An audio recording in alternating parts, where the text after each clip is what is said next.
This is Matt from Chez Pascal and the Worst Kitchen. And today we're in Easton, Massachusetts. And we're our good friend Kevin, Langwater Farm. I met Kevin so long ago from Warsbury Farm. He took the jump, opened up this place about 10 years, 12 years ago. I think it's even 13 years. 13. He's been farming with his family. And he's just kind of an inspiration for me. Some of the things he does, he works so hard at producing food for restaurants and for his farm stand. And I don't know any other person that I can convince to be in the rain. We're really here to learn about what strawberries do, how you grow them, and then we're gonna go back and we're gonna fire up some pizzas. And believe it or not, we're putting strawberries on a pizza.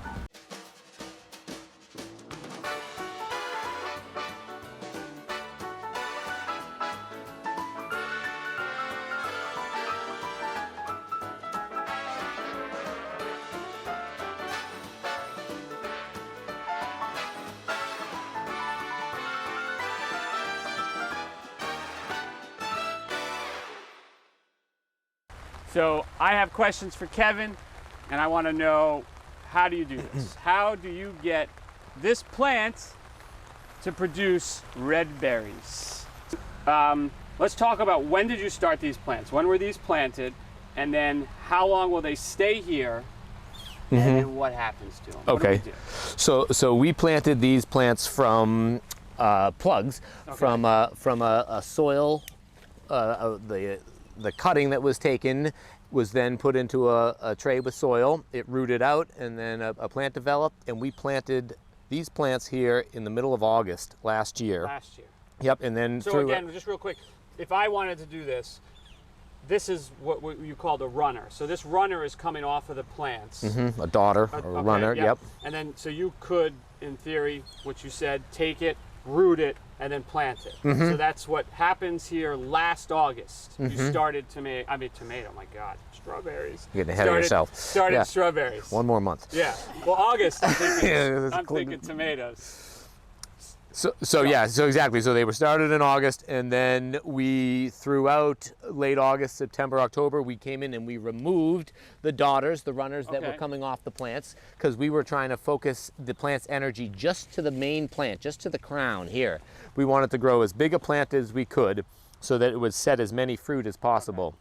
And then in October, we actually pulled a row cover over them to try to extend the growing season by another month. Right.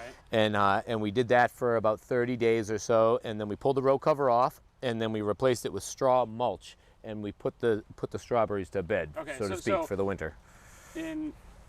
We're now in October. So yeah, The strawberries have been put to sleep. yep. But they're still November. November. No, So- Thanksgiving. but they're still the plant. The plant is still here. You cover them to protect them. It's going dormant. They're going dormant over winter. Yes. Come spring, Come spring, when I hear the peepers, the little frogs in the wetlands, when I hear the peepers at night chirping up a racket there, I know that it's time to uncover the berries. Okay. That's sort of our phenological sign that the strawberries are ready to wake up and get going when we hear the peepers. So Right. rake off the you straw. heard peepers, you raked off the straw. We went in for another pass. We weeded them again, Okay. cleaned them up nicely, and then we set up these sprinklers. I don't know if the camera can catch the sprinkler lines here. And the sprinkler lines are there for frost protection. So if there's any late frosts when the plants are in bloom, when the flowers are out, so think late April, early May, you know, it's Which sort of we a had some dicey really time of cold. year, right? We had some cold days. So then if the forecast calls for temps in the mid 30s or something, then we're out here at night, we turn on the sprinklers and we're adding water. We're adding water to protect the blossoms. It's sort of kind of counterintuitive, but what the principle is that as the water freezes, it gives up a couple degrees of heat, and it's freezing right around the blossom area. It's giving up a little bit of warmth, and that is enough to keep the temperature above freezing to a point. You know, if we get down into the 28, 27, then we're going to be in trouble anyway. But if we're only getting to 29, 30, enough heat is generated by the transformation of water to ice that it protects the blossoms. That sounds like science. Too much.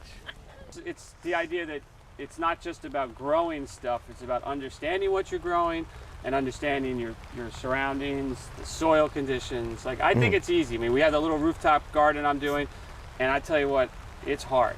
Like, Yes. this is not an easy thing to do. And then you're sitting here and you're like, you worry about your crop in the rain, and it's a lot invested. There's a lot invested. Yeah, that's true. For a short window to get a return there, 3 weeks really in June, we need to take back all the money we can from that From a strawberry. from the last 8 months of maintenance here. So this. But then if right now we're looking beautiful, we're red. How do you go about picking these? So we come in here with a crew every morning. Yeah. Every morning, and we try to pick each bed every other day or so, because we don't want the ripe fruit to build up in here. Obviously, we want to get the ripe fruit and get it and sell it.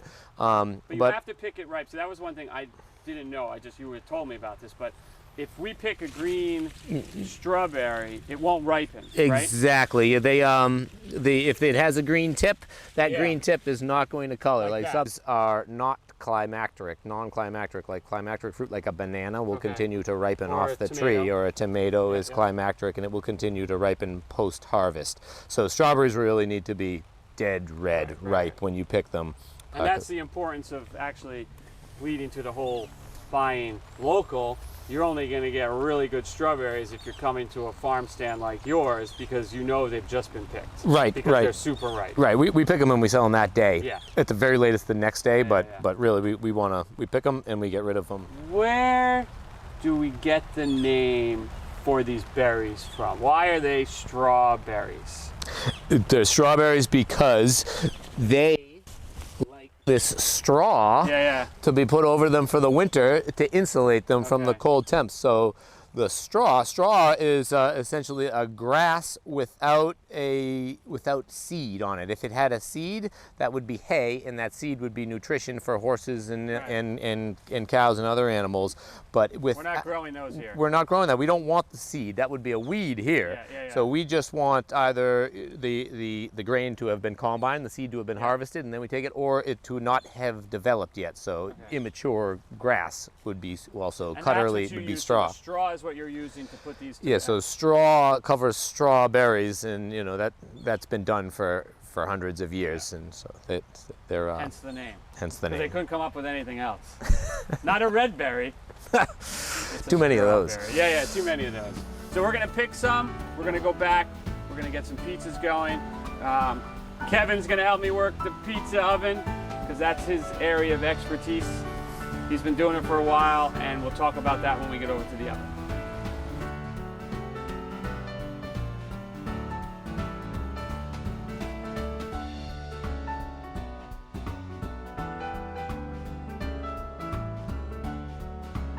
We're back here on the loading dock, and we've got the pizza oven ready to go. We've got all our ingredients here. We're using creme fraiche, mozzarella, ricotta cheese, a little fontina, parmesan.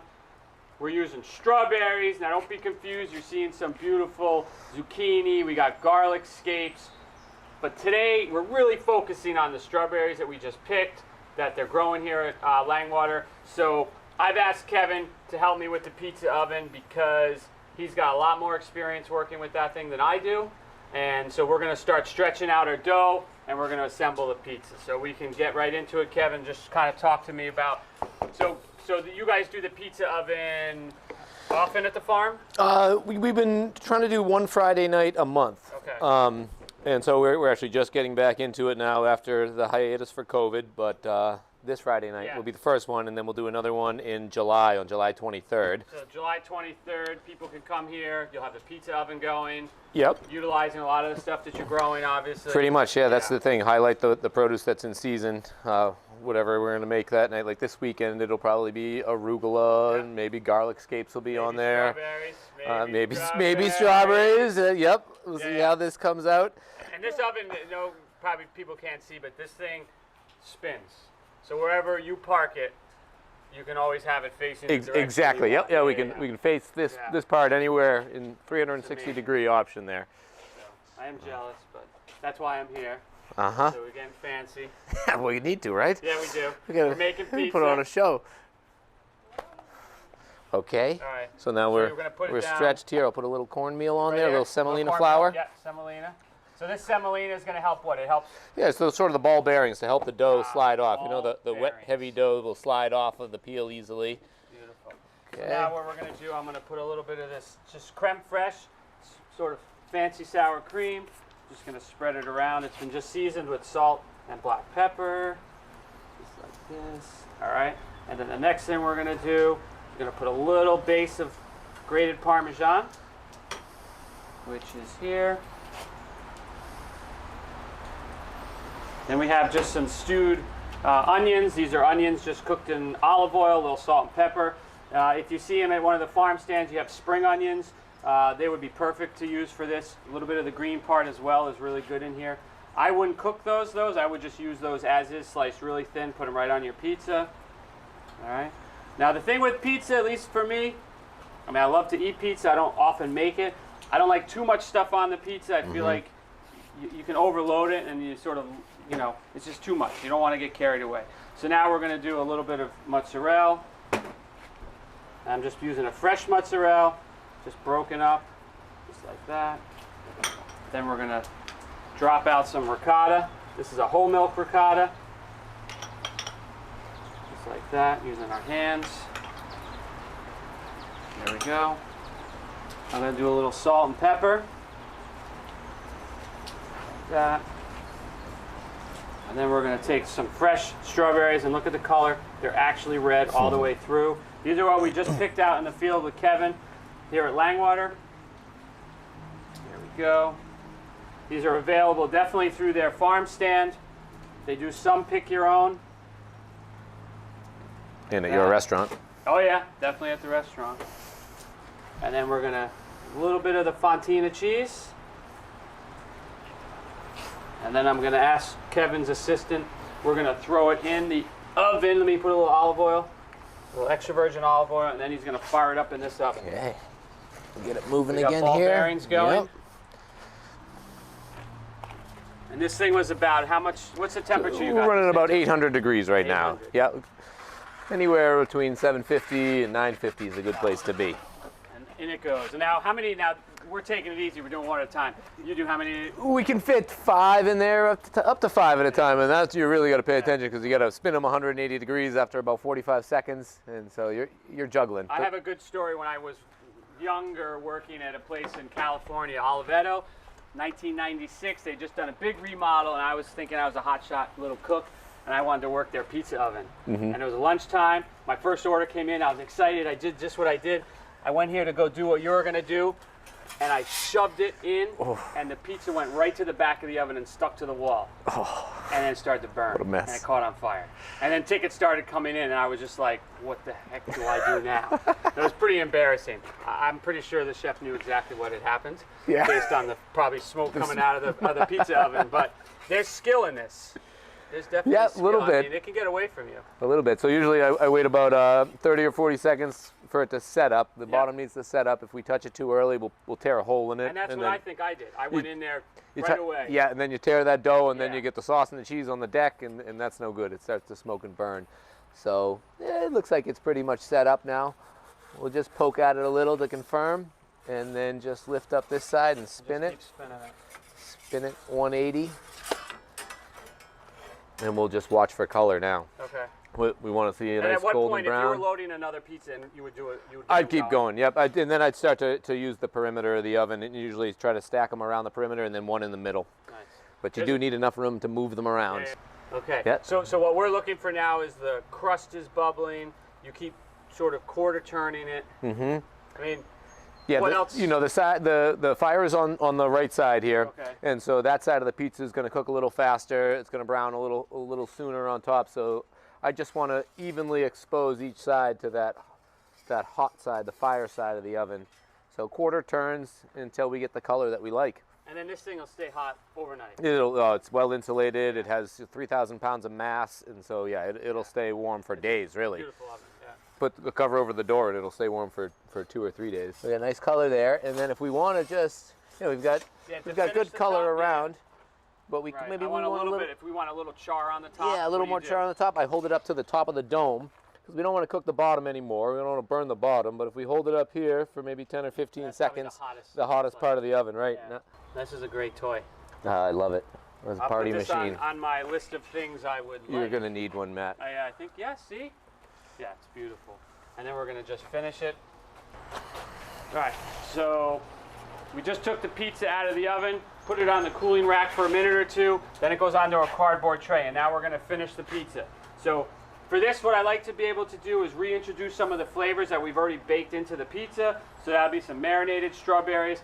Kevin and the crew picked some garlic scape, which I want you to just quickly say why you do this. What is the garlic scape and how important it is to get rid of this from the plants? Right. So the garlic scape is the garlic's attempt to reproduce itself, to go to seed. It's trying to make a seed pod here to reproduce, but we're not interested in the garlic making a seed. We want it to make a nice fat bulb at the bottom. So we snap off the garlic scape so that we redirect the energy back down to the bulb in the plant, and we get a bigger head. And we were talking about that with the strawberry plants. I mean, you had to remove that. Exactly, runner, the daughter. right, the Yep, daughter, it's just like so the the scape. energy goes, yeah. Yep. Yeah. The plant's trying to reproduce, but we want the berry and the strawberries case. So now I'm just going to put a little bit of the garlic scape on here. We have some beautiful large leaf arugula, full of flavor. We're just going to break that on. Now, we want it on here now. We would never want to cook this because it's just going to wilt away to nothing. We want to be able to taste this arugula. And it's just going to lightly wilt from the heat from the pizza oven and the pizza itself. Then we're going to sprinkle it with a little bit more Parmesan. And then we have our strawberries that we marinated just in some aged balsamic, olive oil, a little salt and pepper. And then we just drop these right on. And then I'm going to have Kevin use the good old rockin' chop. Looks great. Yeah.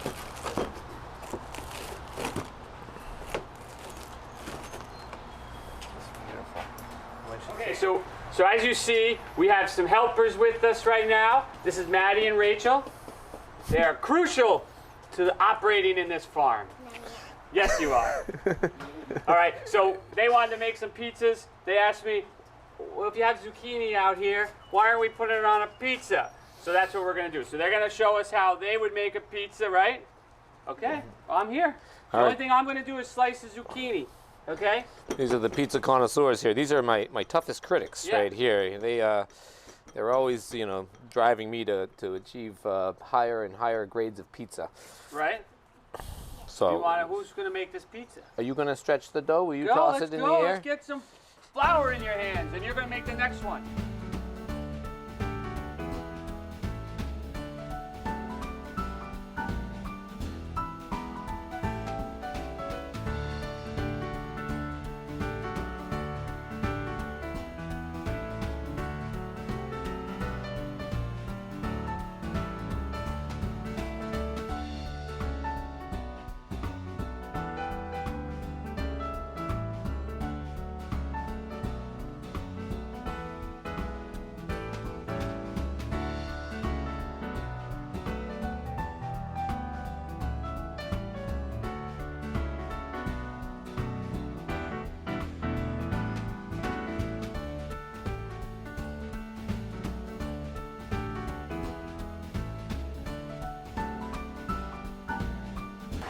Well, as you can see, we're just gonna keep making pizzas. We've moved on from strawberries.